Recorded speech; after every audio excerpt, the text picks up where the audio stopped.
കണ്ണൂരിൽ കടയുടെ ചുമര് തുറന്ന് മോഷണം. ഫോർട്ട് റോഡിലെ ദി കാനനൂർ ഡ്രഗ് സെന്ററിലാണ് മോഷണം നടന്നത്. മേശയിൽ സൂക്ഷിച്ച 1,54,000 രൂപ കളവ് പോയി.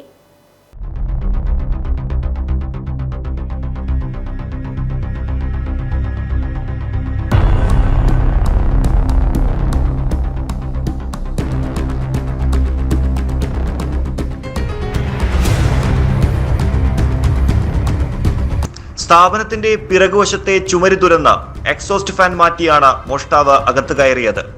മേശയിൽ സൂക്ഷിച്ച 1,54,000 രൂപ കവർന്നു. രാവിലെ ബാങ്കിൽ നിക്ഷേപിക്കാൻ എടുത്തുവെച്ച കളക്ഷൻ തുകയാണ് കവർന്നത്. സ്ഥാപനം തുറന്ന ജീവനക്കാരാണ് മോഷണ വിവരം മനസ്സിലായി ഉടമയെ വിവരമറിയിച്ചത്.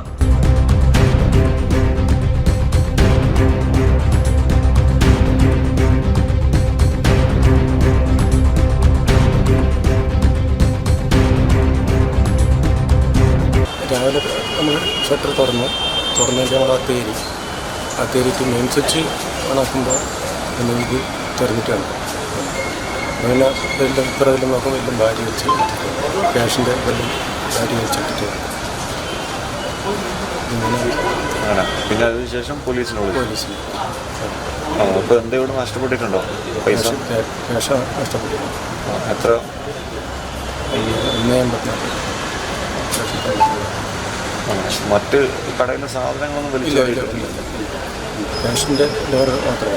മോഷ്ടാവ് ചുമര് തുറക്കാൻ ഉപയോഗിച്ച സാധനങ്ങൾ സ്ഥാപനത്തിന്റെ പിറകുവശത്ത് നിന്ന് പോലീസ് കണ്ടെത്തി. ഡോഗ് സ്ക്വാഡും ഫോറൻസിക് വിദഗ്ധരും സംഭവസ്ഥലത്തെത്തി പരിശോധന നടത്തി. Kannur. AKG memorial cooperative hospital, Kannur.